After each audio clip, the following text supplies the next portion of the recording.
Alors, bonjour à toutes et bonjour à tous. Alors, je voudrais d'abord remercier nos hôtes qui nous ont sollicité et demandé de bien vouloir intervenir aujourd'hui.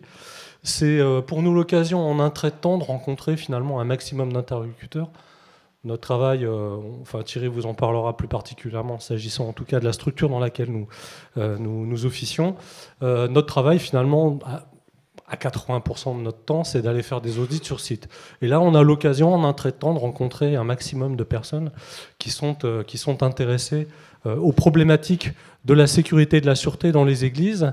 J'ai préparé un PowerPoint cette fois-ci sans texte, parce que la semaine dernière, on est intervenu avec Thierry et on m'a fait la remarque que j'avais mis trop de texte. Donc c'est l'heure propice, lors de la sieste, hein. Malheureusement, c'est souvent l'heure à laquelle j'interviens, donc je vais essayer de vous maintenir éveillés. Je vous laisserai un petit peu de temps pour poser des questions si vous le souhaitez, parce que c'est toujours frustrant, je trouve, pour vous si vous souhaitez poser des questions, parce que nous repartons ensuite à Paris. Donc nous sommes un peu contraints par le temps, donc je vais essayer de vous laisser un petit peu de temps pour poser des questions si vous avez des questions à poser. Et puis surtout, je vous laisse ici mes coordonnées téléphoniques à mon bureau, vous pouvez appeler, j'y suis rarement. Et mon mail, mon courriel, ce qui est quand même le plus sûr pour me joindre. Donc si vous avez des questions, des problématiques particulières à évoquer, des conseils à demander, on est vraiment là pour vous. Notre titre, c'est conseiller. Donc on est vraiment là pour vous. Voilà. Donc moi je suis Eric Blo, je suis commandant de police. Thierry vous présentera la structure dans laquelle on travaille, l'inspection des patrimoines au sein de la Direction générale des patrimoines. Je vais vite pour éviter de vous endormir. Alors je le rappelle souvent, dans la sûreté, évidemment il y a de la technique. Évidemment il y a de la technique, il y a des choses qui sont techniques et dont on ne peut pas faire l'économie. Mais moi je le répète à chaque fois, la sûreté c'est d'abord du bon sens et de la bonne volonté. Et je vais essayer à travers quelques images de vous donner des exemples. Alors là, on n'est pas dans une église, bien sûr, on est dans une cathédrale. J'éviterai de dire où, parce que je me suis attiré les foudres de mes collègues quand ils ont appris que je citais ouvertement la cathédrale dans laquelle ce tableau était exposé. Alors pour ceux qui l'ont reconnu, c'est le vœu de Louis XIII, hein, c'est un tableau d'Ingres. Il ne faut pas que je me déplace, c'est ça ? Parce que sinon le caméraman il ne peut pas te suivre. Mais je ne veux pas lui faciliter le travail. Hein. Moi, je suis... Voilà, tant pis pour lui, tant pis pour lui. Alors oui, mais moi j'ai beaucoup de difficultés à rester. Je vais essayer de rester là comme ça. Ça va ? Donc, là ou là ? Là c'est bon ? Alors j'ai choisi ce tableau, c'est pas par hasard, c'est parce que c'est une commande, pour ceux qui le savent, c'est une commande du ministère de l'Intérieur, c'est l'époque où le ministère de l'Intérieur commandait des œuvres, maintenant il commande davantage des grenades lacrymogènes, mais là c'est une commande donc du ministère de l'Intérieur à Ingres. C'est un superbe tableau, c'est un grand format, donc le risque sur un grand format, c'est pas forcément un vol à la décroche, c'est plutôt un vol à la découpe. Hein, sur un grand format, les tableaux qui font plus de 4 mètres sur 5 mètres. Le tableau est placé en hauteur, parce que la hauteur, c'est vrai, constitue un obstacle pour des personnes malveillantes, et puis surtout s'agissant d'un grand format, ça permet d'avoir du recul pour avoir une bonne visibilité, une bonne présentation de l'œuvre. Alors on ne le voit pas trop sur la photo n'est pas très claire, mais en haut de la photo, il y a un détecteur infrarouge passif avec une ouverture rideau, 6 à 7 degrés, qui avait été installé pour protéger électroniquement l'œuvre. Alors je demande à mes interlocuteurs, je leur demande si le détecteur fonctionne toujours. Et là, mes interlocuteurs me disent non, le détecteur ne fonctionne plus. On a déposé l'œuvre pour la prêter au Louvre pendant plusieurs mois. Donc le détecteur n'a pas été utilisé, il n'a pas fonctionné. Et puis quand le tableau est revenu du Louvre, qu'il a été réinstallé, ils se sont aperçus que le détecteur ne fonctionnait plus. Alors je leur dis, il faudrait peut-être, s'agissant d'une œuvre qui est quand même estimée à 300 millions d'euros, il faudrait peut-être quand même soit faire réparer, le mieux c'est de remplacer le détecteur. Et là j'ai mes interlocuteurs qui me disent, oh oui mais tu sais, c'est pas bon, le tableau il est quand même haut. Je dis oui, mais la hauteur n'est jamais un obstacle insurmontable. Alors vous savez, la sûreté c'est ça, c'est de la pédagogie, je suis désolé, je vais être obligé de bouger, c'est de la pédagogie. Et pour ceux qui étaient enseignants, on en a parlé tout à l'heure à table, c'est de la répétition. Donc vous répétez les choses, mais vous vous adressez à des adultes. Vous répétez les choses 2 fois, et puis après, c'est plus nécessaire. Hein. C'est plus de la pédagogie après. On poursuit la visite et on va un tout petit peu plus loin, dans la sacristie, dont la porte était ouverte. Parce que si la sacristie était fermée à clé, ce serait moins problématique. Il y a une échelle. Et là, je les regarde. Et ils me regardent aussi tout penaud. Je dis rien, je dis rien. C'est ce que je vous disais. C'est du bon sens. De la bonne volonté. Vous avez des portes avec des serrures. Il faut les fermer à clé. Je suis désolé de le dire, mais les portes de sacristie, hormis pour la préparation des offices, elles doivent rester fermées à clé. La plupart du temps, c'est dans les sacristies qu'on a l'orfèvrerie religieuse la plus précieuse. Donc du bon sens et de la bonne volonté. Voilà un petit peu ce que ça donne quand on a des échelles qui sont des grandes échelles. Là, ça n'a rien à voir avec celles que je vous ai montrées tout à l'heure. Des échelles qu'on ne peut pas forcément mettre dans des pièces fermées à clé. Voilà un système qui a été fait dans une église. Alors, peu importe l'église, mais je peux vous dire quand même que c'est la ville de Lyon, parce que c'est une église dans laquelle un voleur s'était laissé enfermer. Il avait pris 7 échelles. Il avait utilisé l'échelle et il avait découpé un tableau de Mattia Preti, un tableau à 120 000 €.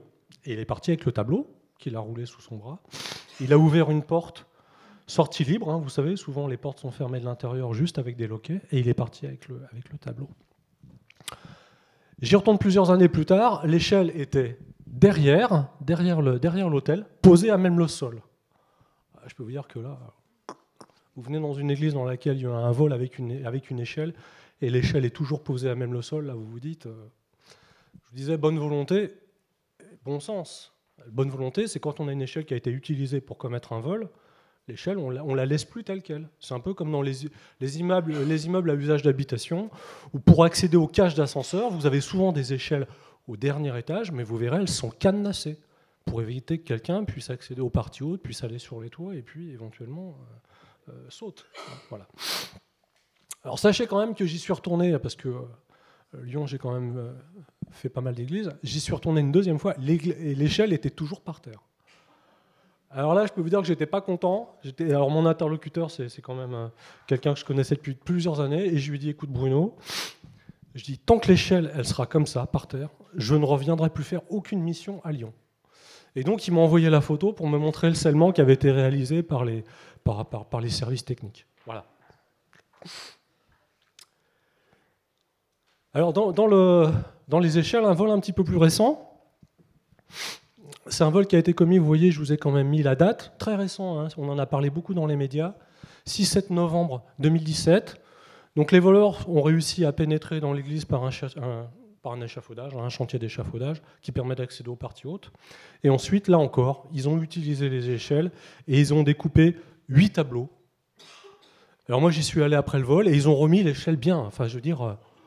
Là, quand on est passé, on ne serait pratiquement pas aperçu, hormis la disparition des 8 tableaux, de leur passage. Donc là, des gens qui travaillent proprement.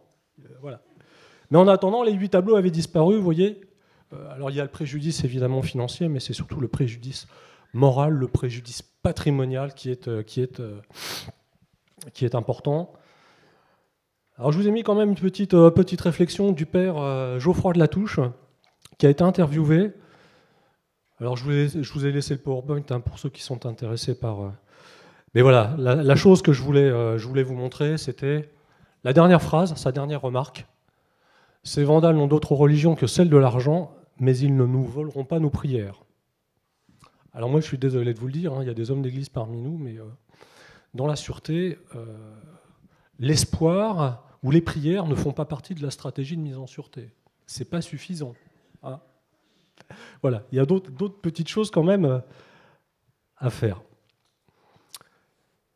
Dans une petite église dans laquelle on avait eu un vol, et là on est sur une statue petit format, petite statue en pierre, donc qu'on peut aisément prendre et mettre dans un sac à dos et partir sans aucune difficulté. Donc il y avait eu un vol dans cet édifice. Et moi, vous voyez, j'ai dit à mes interlocuteurs, c'est ce que je vous disais tout à l'heure, c'est du bon sens. Quand on a une statue qui vaut la peine d'être sécurisée, c'est pas la peine de mettre un mousqueton derrière, il suffit de dévisser le mousqueton pour emmener la statue. Alors il y a peut-être des voleurs forcenés qui viendraient avec de l'outillage. Alors moi je leur ai dit, c'est pas la peine de me faire venir de Paris, parce que nous on vient toujours de Paris, hein, pour que je vous fasse la remarque que finalement il suffit de dévisser le mousqueton. C'est du bon sens. Oui, mais c'est la vraie vie, hein. C'est la vraie vie. Avec une statue quand même qui est du XVIe siècle. Hein. C'est une statue qui vaut quand même la peine qu'on la sécurise un petit peu mieux. Donc il y a des techniques à voir avec les conservateurs des antiquités et objets d'art. Hein, quand on veut sécuriser des statues, il y a divers procédés dont on essaie de faire en sorte qu'ils soient les moins invasifs possibles, mais c'est toujours plus gracieux qu'une statue qui a été brisée ou volée. Mais voilà encore une démonstration de ce que j'appelle, moi, le bon sens. On parlait de cloches tout à l'heure, alors je te disais, tu as de la chance parce que les tiennes n'ont pas été volées. On a beaucoup entendu ces derniers mois, vous l'avez peut-être en lisant les médias, écoutant les médias, entendu, il y a eu des vols de cloches, notamment dans le sud de la France. Dans le Var notamment, hein, des cloches qui étaient dans des clochers mais aisément accessibles, et puis des cloches qui faisaient entre 50 et 80 kilos. Une cloche qui fait plusieurs centaines de kilos, c'est déjà plus difficile. Mais là encore, bon sens, bonne volonté. C'est pas la peine de faciliter le travail des voleurs en allant faire la dépose de la cloche, et puis en la mettant derrière le battant de l'entrée, comme là c'est le cas. Et la deuxième, là c'est ma dernière tournée, hein, mois de juillet. Alors je vous dis pas dans quelle commune, mais... on est quand même dans le sud de la France, là où il y avait eu des vols de cloches cet été. Là, la cloche, finalement, elle est directement sur un portant avec des roulettes. Hein. Donc il y a le voleur un peu costaud, à deux quand même. Mais celle-ci tout seul. Et là encore, c'est ce que je vous disais, du bon sens. C'est pas la peine de faciliter le travail des voleurs. Voilà. Donc là, celle-ci, la première, elle est vraiment derrière la porte d'entrée. Après, il y a la configuration de l'édifice, quelques marches. La place qui est devant l'église, elle est utilisée 2 jours par semaine pour le marché. Rien de plus simple que de venir un jour de marché avec une camionnette, et puis profitant des allées et venues, de prendre la cloche, de la mettre dans la camionnette et de partir avec. Voilà. Alors là, c'est un peu plus, ça m'a fait un peu plus mal au cœur. Là, on est dans les Hautes-Alpes. La pièce la plus belle, je ne sais pas si vous la voyez, c'est celle-ci. On la verra ensuite sur une autre photo. C'est ce calice, 16e siècle. La coupe est en or et le pied est en argent. Et c'est une très très belle pièce. Et des calices de cette qualité, on en a malheureusement plus beaucoup. On est dans une église de montagne, 1000 mètres d'altitude, petite église ouverte toute l'année, avec très peu de fréquentation. Vous vous en doutez, hein, l'hiver, il fait quand même assez froid. La conservatrice des antiquités et objets d'art avait mis en alerte le maire en lui disant « Attention, sur les objets mobiliers religieux, en métal précieux, on a une vraie problématique de vol. » Et quand on est sur du métal précieux comme l'or par exemple ou l'argent, vous pouvez être à peu près certain que quand les pièces sont volées, elles sont ensuite vendues pour être fondues. Ce qui veut dire que les pièces, on ne les reverra jamais. Et toutes les pièces qui ont été volées, y compris dans des musées, hein, depuis mai 2017 au musée de Fourvière, jusqu'à Dobré, heureusement, on a retrouvé le cœur d'Anne de Bretagne et puis les monnaies. Toutes les pièces en or, la plupart du temps, dites-vous bien qu'elles sont ensuite vendues et fondues au poids du métal. Donc la CAO avait averti le maire sur la problématique des vols d'objets religieux en métal précieux. Et le maire lui avait rétorqué, il lui avait dit, parce qu'ils se connaissent, ils ont des relations d'amitié, ce qui est un petit peu normal quand on se fréquente. Hein.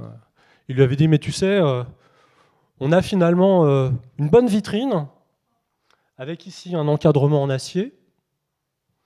On a un vitrage type SP10, 10 mm d'épaisseur. Moi, je trouve que ce n'est pas dans une église appropriée, en tout cas. C'est 4 mm de verre, 6 couches de butyral et 4 mm de verre. On arrive à 10 mm d'épaisseur.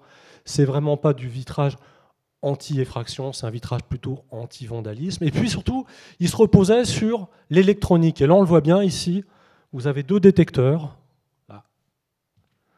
Des détecteurs de bris de verre. On voit très bien le fil ici. Donc il se reposait essentiellement sur l'électronique, puisque dans la journée, il n'y a pas de phénomène d'autosurveillance avec le public.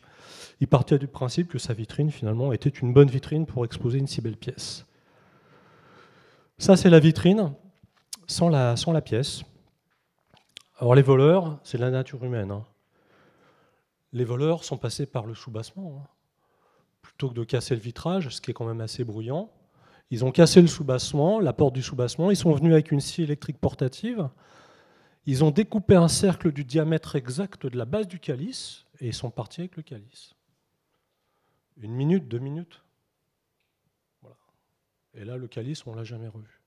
Donc là encore, si vous avez des interlocuteurs du patrimoine qui vous mettent en alerte sur une problématique particulière de vol d'objets, parce que c'est la tendance, écoutez-les et mettez en sécurité tout. Moi, je ne vous cache pas, hein, dans les dernières tournées que j'ai faites, on n'a pas hésité à conseiller à certaines communes de louer des coffres-forts dans des établissements bancaires et d'aller y mettre les pièces les plus précieuses. Il vaut mieux qu'elles soient là en sécurité pendant quelques temps, plutôt qu'elles restent dans une vitrine et qu'elles n'y soient plus jamais. Voilà. Autre type de patrimoine, là on est sur du patrimoine archéologique,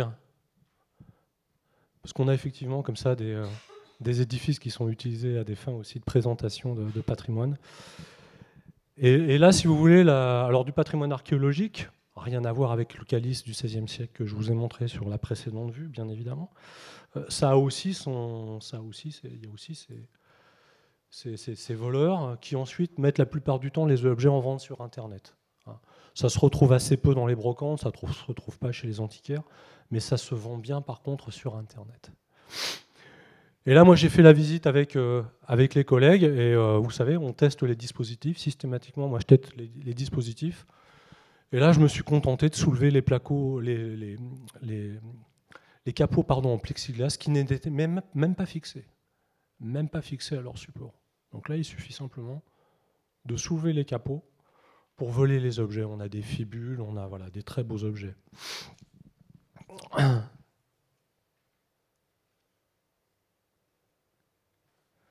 Alors là, beaucoup plus ennuyeux, fort heureusement, je serais tenté de dire qu'on est arrivé à temps. Voilà. Un superbe bracelet en or de l'époque burgonde, XIIe siècle, très très beau bracelet. Alors si je le sais, c'est que je suis pas fin, si je sais pas parce que je suis fin lettré, hein. C'est parce qu'il y avait un cartel où c'était marqué en dessous bracelet en or. Hein. C'était pas métal doré, c'était bracelet en or. Après, c'était marqué servez-vous, tout doit disparaître. Voilà, c'est. Donc si vous avez des beaux objets comme ça, nous dans la police, on n'est pas très, voilà, on n'est pas des orfèvres en la matière, donc on préfère utiliser le terme métal doré ou métal argenté. Mais là quand on met or, tout de suite, ça attire le regard et pas uniquement de gens bien intentionnés. Et là, donc, on est sur vraiment une pièce exceptionnelle. Et ce que j'avais expliqué à mes interlocuteurs, il peut arriver qu'on expose des objets en or. C'est possible. Dans le nombre de trésors, on expose des objets en or.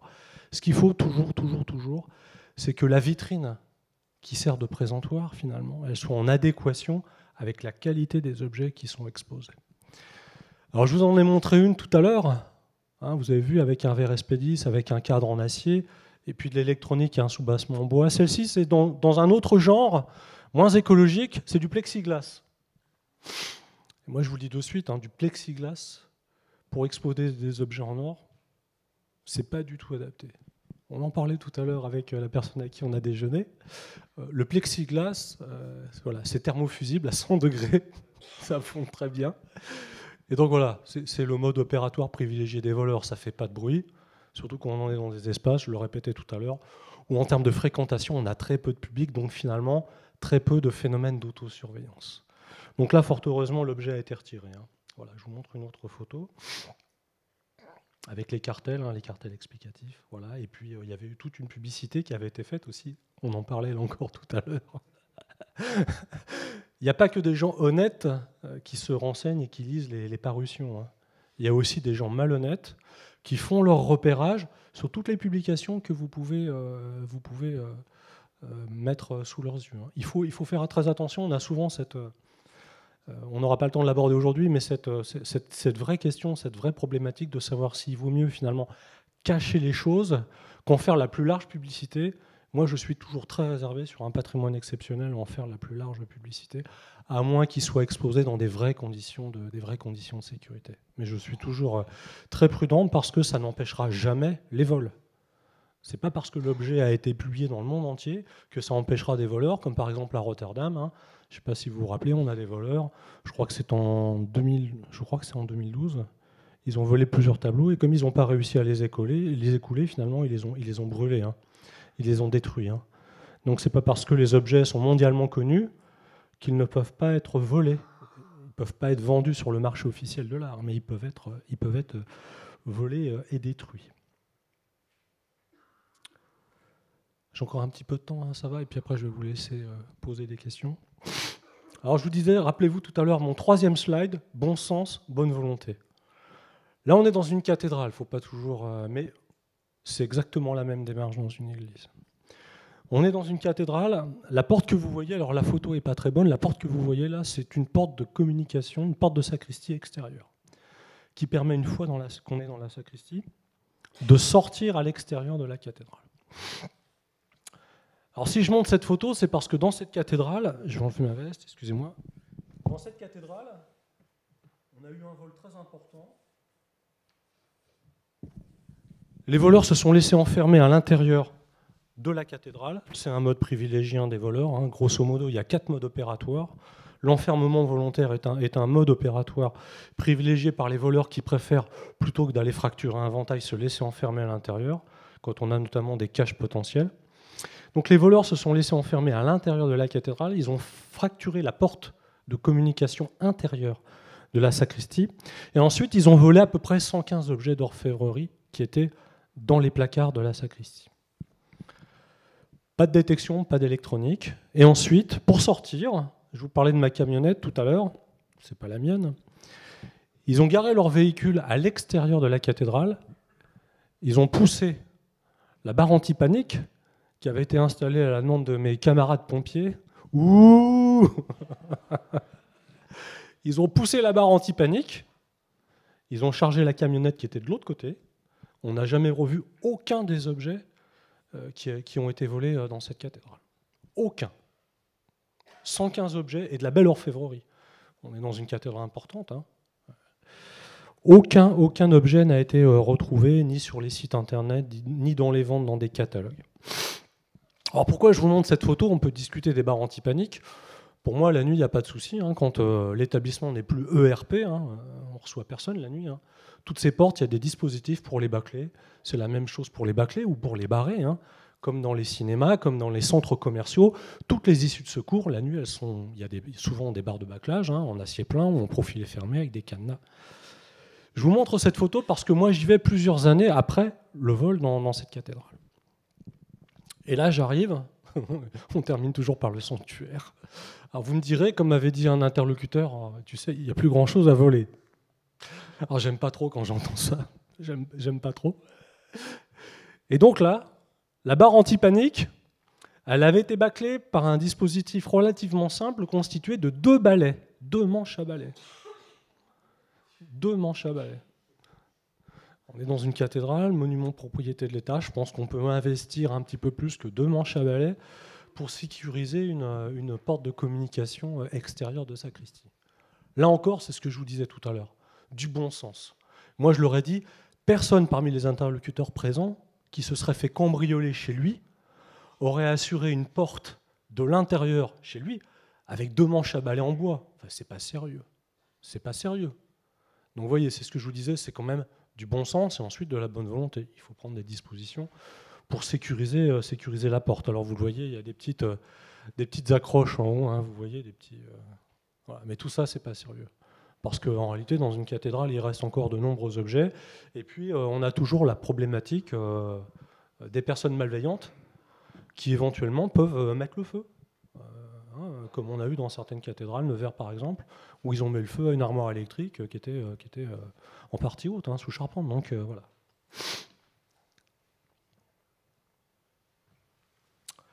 Alors si je vous montre cette photo, c'est parce qu'en réalité, je termine un petit peu par le début.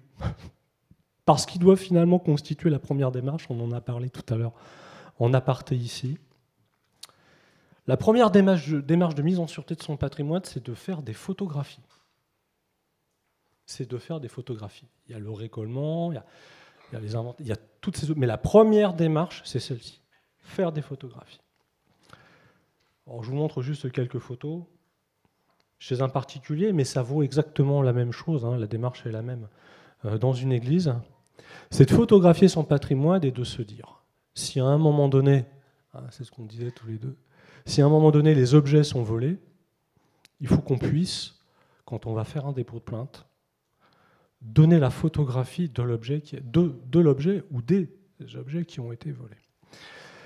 Les photographies, elles sont vraiment essentielles pour nous enquêteurs, mais aussi pour vous, propriétaires, parce que les photographies vont permettre d'alimenter, grosso modo, deux bases de données, une notamment, la base TREMA, qui est une base française, thésaurus de recherche électronique d'imagerie. On a à peu près 95 000 objets en clichés photographiés, d'objets volés, dans la base de données. Et quand on retrouve notamment sur des perquisitions des objets religieux, que ce soit des tableaux, que ce soit de l'orfèvrerie, que ce soit de la statuaire, il y a ce qu'on appelle un criblage qui est fait. On prend les photographies des objets, on les passe dans les bases de données pour savoir si les objets ont été volés et si on a une plainte avec un lien entre la plainte et la photographie. Si on n'a pas les photographies, vous vous contentez d'un simple dépôt de plainte. Et nous, on ne peut pas alimenter la base de données. Ce qui veut dire que si jamais on retrouve les objets, et vous le voyez en lisant l'actualité, souvent il nous arrive de retrouver des objets plusieurs décennies après, si on n'a pas la photographie des objets, le problème c'est qu'on ne peut pas vous restituer l'objet. Parce qu'on n'est pas capable d'identifier le légitime propriétaire. Ça sert à ça finalement, la photographie. Ça sert à un moment donné, si l'objet a été volé, si l'objet est retrouvé, de pouvoir le restituer à la commune, à son propriétaire, à son légitime propriétaire. Et donc, si on n'a pas de photographie exploitable, il nous arrive de retrouver des objets, et malheureusement, il arrive que les objets, on soit obligé de les restituer aux voleurs ou aux receleurs. C'est l'article du Code civil qui dit on fait de meubles possession vos titres. Et donc, il suffit que le voleur vous affirme que l'objet est à lui, que c'est son grand-père qui lui a donné. Nous, on va auditionner le grand-père. Non, mon grand-père, il est mort depuis 20 ans. Pour l'audition, c'est plus gênant. Et donc, à moins que nous, on apporte la preuve contraire que l'objet appartient à quelqu'un d'autre, ou que quelqu'un d'autre vienne en légitime revendication revendiquer la propriété de l'objet, il arrive parfois qu'on soit obligé de restituer à un voleur ou à un receleur les objets. Et je peux vous dire que pour un enquêteur, c'est frustrant. C'est frustrant. Donc je vous montre quelques photographies d'objets qui sont mal faites et donc inexploitables. Là derrière, vous voyez, on a un pot derrière. C'est ça l'objet, parce qu'on s'interroge, on s'était interrogé entre nous en se disant, alors c'est quoi ? Est-ce que c'est la petite table ? Est-ce que c'est le relief du repas ? On ne savait pas trop. Et là, malheureusement, ces photographies, on n'a même pas pu les mettre dans les bases de données. Parce que pour un enquêteur qui retrouve éventuellement ces objets dans une salle des ventes ou dans un catalogue ou sur Internet, les photographies n'étaient pas exploitables. Je vous en montre une dernière pour que vous compreniez bien ce que c'est qu'une photographie inexploitable. Voilà.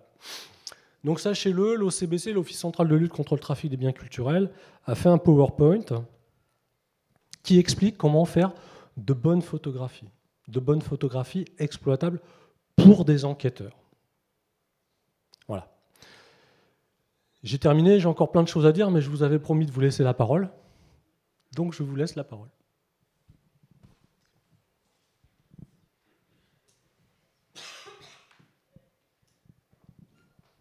La première question est toujours la plus difficile, mais n'hésitez pas. L'occasion ne va pas se présenter toujours.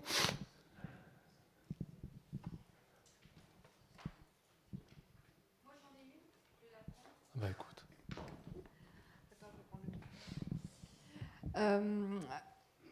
Tu montres un peu ce qu'il ne faut pas faire. Et pour les associations qui sont parmi nous, est-ce que, hormis le bon sens, etc., est-ce qu'il y a des dispositifs qui seraient de type... alors, est-ce qu'il, caméra surveillance ou pas caméra surveillance, est-ce que... ou alors l'heure ou pas l'heure. Enfin voilà, moi je suis souvent interrogée sur le terrain sur des questions comme ça. Très pratique. Alors j'imagine que c'est un peu en fonction d'un édifice fait par un autre, mais... voilà, est-ce que tu peux, sur ces éléments un peu techniques, nous donner des éléments ? Je vais commencer par le dernier élément que tu évoquais, les horaires d'ouverture. Quand on a des églises ouvertes, bien sûr, parce qu'il y a de nombreuses églises qui sont fermées.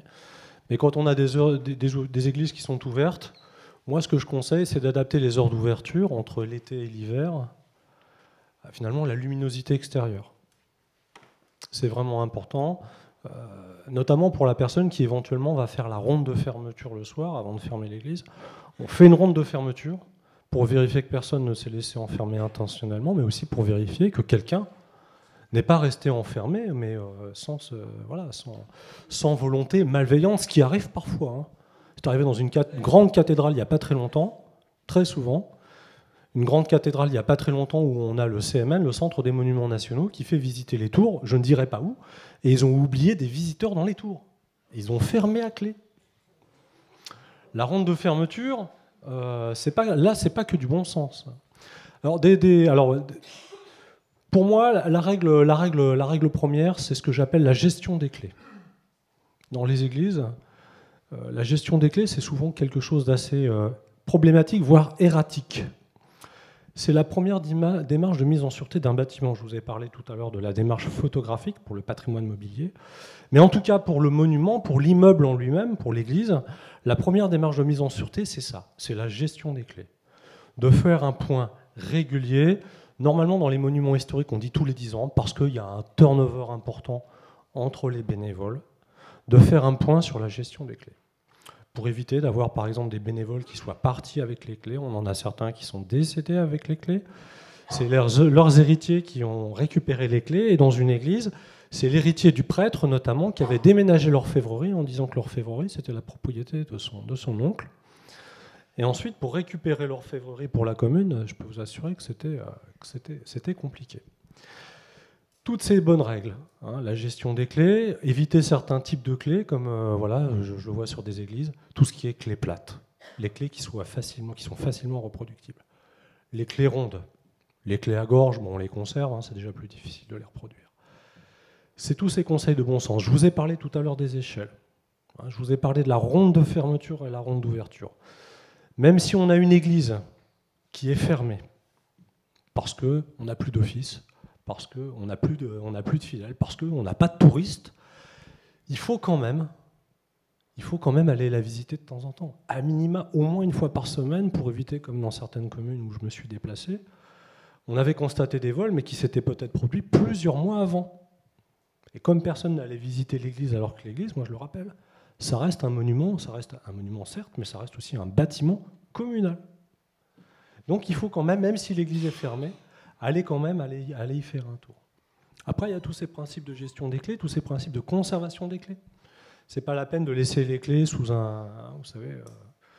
cachées sommairement. Voilà. Ça, c'est un grand classique, ça. Voilà. Quand on ferme la clé, on ne laisse pas les clés n'importe où. Voilà. Est-ce que vous avez des questions ? Vous avez parlé de 4 modus operandi, et vous avez parlé de l'enfermement volontaire, ouais. Et quels sont les 3 autres ? Alors, il y a ce qu'on appelle l'utilisation des fausses clés. Voilà. Une personne qui un jour a eu légitimement la clé, l'a conservée par devers elle, ou une personne éventuellement qui a eu la clé, qui en a fait une reproduction et qui a rendu la clé.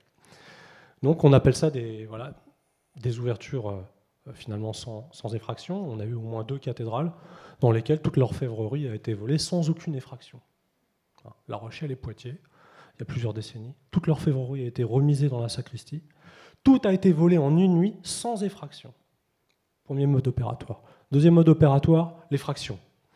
Vous l'avez vu, la cathédrale d'Oloron-Sainte-Marie, on a des individus qui mettent un tronc d'arbre derrière dans une voiture et puis ils vont fracturer un portail ou un ventail. Tous les modes opératoires, voilà, du bris de vitrail. Voilà. Le mode opératoire dont je vous ai parlé tout à l'heure, et puis il y a les intrusions, l'enfermement volontaire. C'est toujours plus simple de se dissimuler dans une église ou une cathédrale, de se cacher et de ressortir ensuite librement, surtout quand vous avez vu la porte de communication extérieure que je vous ai montré tout à l'heure. Et puis les chantiers, tous les chantiers de restauration, je vous ai donné un exemple à Dieppe, tous les chantiers de restauration doivent faire l'objet d'une sécurisation particulière pour éviter une intrusion des parties basses dans les parties hautes, parce que souvent nos monuments, les portes en partie haute sont pas réellement assurées. Elles étaient pas faites pour ça. Elles n'étaient pas faites c'était pas des dispositifs anti-intrusion. Donc dès qu'on a des chantiers importants, avec des échafaudages qui restent parfois plusieurs années, hein, on a des monuments où les échafaudages restent 5, 10, 15 ans, et puis on va déplacer le chantier. Nous, on y fait quand même très très attention, parce que tout chantier de restauration donne lieu à des intrusions, y compris parfois dans les parties hautes, avec des dégâts parfois irrémédiables au patrimoine mobilier. Je pense à Limoges, par exemple, où on a des individus qui ont fait exploser des bouteilles de gaz. Dans des vitraux médiévaux, il y a une bouteille de gaz qui a été projetée dans le jardin du recteur. Et puis, parfois des accidents graves, hein, puisqu'on a des personnes qui chutent des échafaudages. Hein. Voilà. Donc c'est ça, grosso modo, les 4 modes opératoires.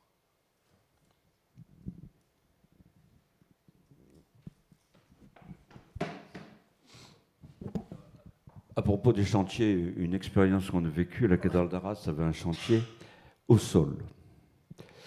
Donc barricadé de tôles ondulées entre la rue et l'édifice. Une nuit, les voleurs sont passés par-dessus les tôles. Une fois qu'ils étaient derrière, ni vu ni connu, le système n'était pas sous alarme. L'échafaudage n'était pas sous alarme. Ils ont découpé un morceau de vitrail de 35 sur 35.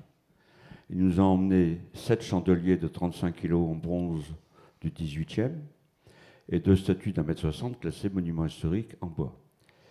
Et cathédrale, propriété de l'État. Donc il y a eu une enquête. Pourquoi l'échafaudage n'était-il pas sécurisé au point de vue alarme? Et ça, moi je suis responsable de la cathédrale entre l'État et l'évêque, et je n'avais jamais pensé à cet aspect de la sécurité alarme de l'échafaudage. Donc ils ont fait tout ce qu'ils ont voulu. Moi je le propose systématiquement, hein, sachez-le, sur les chantiers importants, systématiquement, de bien protéger physiquement le chantier, d'avoir un dispositif de détection d'intrusion avec un report sur une société spécialisée qui va faire la levée de doute. C'est systématique, mais ça n'empêche pas les gens de rentrer. Il faut bien le savoir. L'électronique, c'est pas fait pour ça, c'est pour assurer une détection précoce, pour permettre une intervention humaine. L'électronique n'a jamais empêché personne de rentrer sur un site, hein. Jamais. Hein. C'est pour assurer une détection précoce, pour permettre l'intervention humaine. Voilà.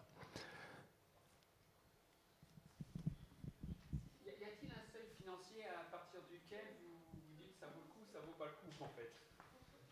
Je vous donne juste le micro pour les gens derrière. Vous n'avez pas entendu? Si, j'ai entendu. Si, j'ai entendu, mais c'est peut-être pour les gens derrière moi, j'ai entendu. Je répète ou... Oui, peut-être pour les gens. Alors, y a-t-il un seuil financier pour, pour légitimer un vol ou pas si vous y apportez de l'importance en disant, bon, ça, c'est que une centaine d'euros, on fait une croix dessus ou pas? Une croix, c'est-à-dire une croix dessus, c'est-à-dire, Oui. c'est-à-dire une croix dessus. Eh ben, Ça veut dire quoi, une croix dessus? une croix dessus, ça veut tout simplement dire on laisse passer et on s'en occupe pas, même si... Alors, les statistiques. J'en parle pas trop parce que c'est toujours sujet à caution et interprétation. Au ministère, on a tendance à se focaliser beaucoup sur les plus beaux objets, ceux qui sont protégés et inscrits.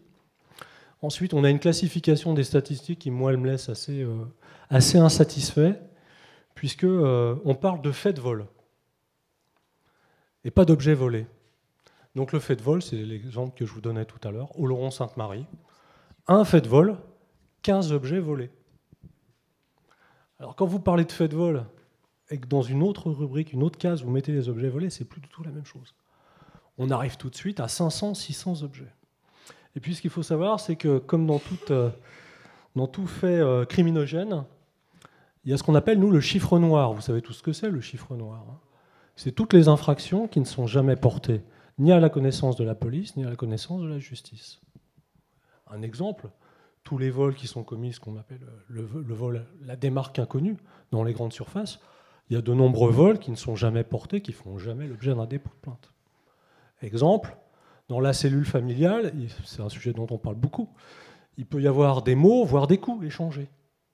Et puis, tout ça n'est jamais porté à la connaissance de la police ou de la justice.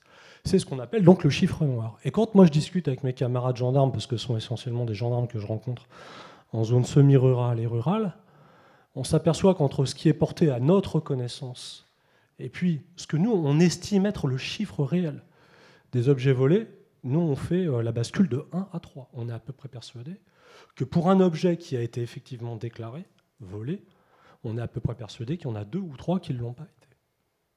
C'est ça la réalité. Voilà. Alors maintenant, pour nous, il n'y a pas de petit vol. Hein. Il n'y a pas de petit vol. On ne peut pas se dire en fonction de la qualité de l'objet ou en fonction de sa valeur marchande, pas patrimoniale, on ne peut pas se dire ça c'est important, c'est pas important. Alors je vous ai montré évidemment des objets comme des calices, des choses voilà, où tout de suite on est sur des belles pièces. Mais il n'y a pas pour nous en tout cas de petits vols. Il n'y a pas de petits objets. C'est pour ça que moi je visite quand même beaucoup plus de petites églises, et c'est pas péjoratif, que de grandes cathédrales. Voilà. C'est pas notre façon de travailler. Voilà. Bonjour, juste un petit témoignage de la mairie de Caen. Nous avons eu un très grand échafaudage de plus de 70 mètres de haut à l'église Saint-Pierre. Et c'est vrai qu'on a eu à lutter contre les intrusions sur l'échafaudage. Alors nous n'avons pas eu de vol, mais on faisait l'objet, comme beaucoup en France, des concours sur les réseaux sociaux pour monter le plus haut possible, avec des individus, je dirais, très alcoolisés, etc.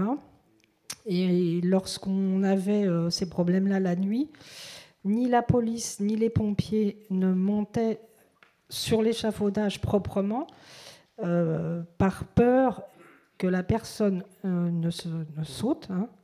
Et en fait, on était obligé d'appeler l'entreprise qui, elle, voulait bien accéder sur l'échafaudage et ne faisait pas peur, entre guillemets, aux personnes qui étaient sur les échafaudages. Et c'est une très lourde responsabilité. Moi, j'ai travaillé avec des collègues de la sûreté, hein, sur les conseils de la police municipale. On a travaillé en amont sur toutes les installations. Malheureusement, on a eu à déplorer de nombreux cas comme ça. Et je ne sais pas aujourd'hui s'il y a des systèmes qui permettent vraiment de rendre ces grands échafaudages, voilà, bardage de 8 mètres, ouais, tout les caméras, filets. Ouais. Si vous les voulez, barbelés, on n'a pas le droit, c'est dommage, mais voilà. L'armée ? Les barbelés, on n'a pas le droit. Si, on a le droit, vous avez le droit. Ah bah, vos collègues de la Sûreté m'ont interdit de mettre des barbelés. Bah, écoutez, ils l'ont fait au château de Versailles, c'était l'objet, mais pas nous. Oui, il n'y a pas de souci. Le barbelé et le concertina, il n'y a pas de problème. C'était l'objet de ma précédente intervention il y a une semaine devant des architectes en chef des monuments historiques. Ouais. Tout dépend de la hauteur à laquelle vous allez placer le dispositif, et tout dépend si le dispositif est visible ou invisible. Si le dispositif est invisible, il est considéré comme un piège, et donc c'est interdit. Donc, ce n'est pas l'objet aujourd'hui, si vous voulez. Je pourrais vous donner des informations sur le sujet. Mais il y a des moyens de sécuriser d'abord physiquement des chantiers de restauration et des échafaudages pour qu'on arrive pratiquement à zéro intrusion. Alors ce qu'il faut savoir ensuite, c'est que la sûreté, c'est un complément entre le physique, le mécanique, l'électronique et l'humain qui va venir faire la levée de doute. Quand on a des dispositifs de protection électronique de chantier, d'échafaudage, il faut systématiquement le report vers une entreprise spécialisée. Systématiquement. Parce que la plupart du temps, l'intervention, elle se fait de manière nocturne. On est d'accord. Ensuite, la police, la gendarmerie, on ne monte pas dans les échafaudages. On attend que les gens redescendent et on vient les interpeller une fois qu'ils sont en bas. C'est trop dangereux. Pour nos agents, pour les personnes qui sont éventuellement dans les échafaudages, on ne va pas se lancer dans des courses-poursuites dans les parties hautes ou dans les échafaudages. C'est trop dangereux. Toutes les interpellations auxquelles on procède, c'est en bas. Au pied de l'échafaudage. Mais sachez quand même qu'il y a des dispositifs de protection physique qui sont quand même assez efficaces. Voilà. Dommage que vous ne m'ayez pas sollicité. Dernière question. Attendez, faites passer le micro, monsieur. On est dans l'heure, c'est bon ? Parce qu'après, on a notre train. Oui, j'ai cru, ce matin, si j'ai bien compris, c'est l'affectataire qui décide, oui ou non, si l'église peut rester ouverte. Alors, je voudrais savoir si, quand le maire, lui, décide de son côté qu'il y a danger de vol, comment ça se passe ? Oui, j'ai vu le cas. Viens, Michel, expliquer préciser tes... Ouais. C'est bien ce que vous avez dit. Je n'ai peut-être pas été assez clair. Ouais. l'autorité d'ouverture et de fermeture d'une église relève du curé. Mais le maire a aussi une fonction et un rôle important. Il lui revient le devoir de fermer l'église lorsque celle-ci peut présenter un risque pour la santé publique. Par exemple, vous avez des pierres qui décrochent, le maire peut prendre un arrêté de fermeture à cause du risque qui se présente. Mais dans l'usage courant et logique des églises, qui sont affectées au culte catholique exclusivement, perpétuellement et gratuitement, c'est le curé qui a l'autorité d'ouverture et de fermeture. Quand vous lisez bien les textes de la loi, le maire a les clés du clocher, parce que le clocher a une fonction civile. L'Église a une fonction religieuse, c'est autre chose. Mais il est de bon ton et de bonne entente que la mairie dispose des clés d'accès à l'Église, ne serait-ce que pour assurer son entretien. Mais ça veut dire que l'affectataire, c'est à lui de s'assurer qu'on ne vole pas dans son église. C'est à l'affectataire de vérifier qu'on ne vole pas dans son église. Alors, il y a effectivement une responsabilité. Je n'ai pas les textes en tête, mais il y a un texte précis qui explique bien le rôle de chacun. Et c'est résumé dans un petit ouvrage dans les éditions du Puy Fleury, qui s'intitule « Comment sauvegarder ». Tu l'as sous la main ? Sauvegarde et restauration des églises et chapelles. Voilà. Sauvegarde et restauration des églises et chapelles. Il y a toute explication sur la mission et le rôle de chacun. Ça coûte 18 €, c'est pas la mer à boire. Merci pour ces précisions.